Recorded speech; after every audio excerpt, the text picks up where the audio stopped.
আসসালামু আলাইকুম প্রিয় দর্শক, আমি মোহাম্মদ রুহুল আমিন বলছি। আশা করি আপনারা সকলেই ভালো আছেন।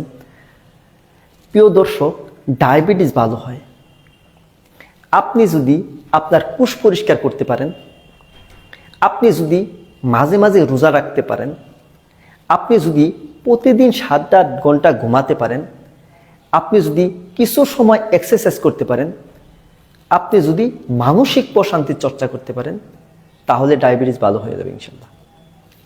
কোষ কীভাবে পরিষ্কার করবেন? আপনারা জানেন ডায়াবেটিস রোগীর কিন্তু অনেক ক্ষুধা লাগে। তাদেরকে প্রথমে আমরা কিছু খাবার বেশি বেশি খেতে বলবো, যেমন শাকসবজি, মাছ, মাংস, ডিম, বাদাম, ডাবের পানি।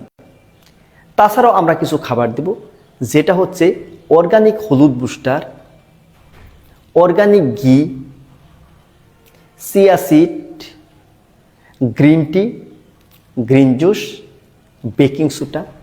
এই খাবারগুলো যখন 1 থেকে 2 সপ্তাহ বেশি বেশি খাবে, তখন তার ক্ষুধা কমে যাবে। কিছু খাবার আছে এগুলো পরিহার করতে হবে, যেমন সয়াবিন, সূর্যমুখী, ভুট্টা, রাইস ব্রান, এই ধরনের ভেজিটেবল তেল।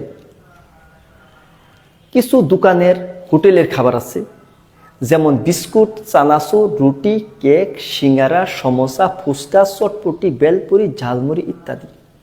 বাজারে বিক্রি হওয়া সকল ধরনের মিষ্টান্ন রেস্টুরেন্ট বা হোটেলের খাবার।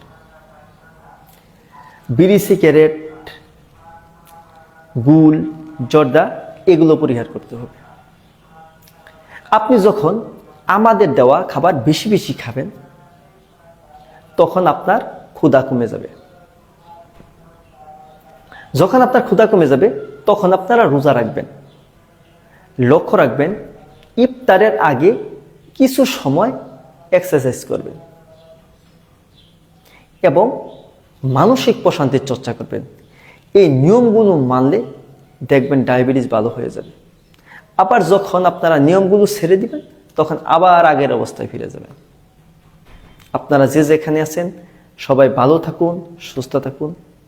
আসসালামু আলাইকুম রহমতুল্লাহি ওয়া বারাকাতুহু।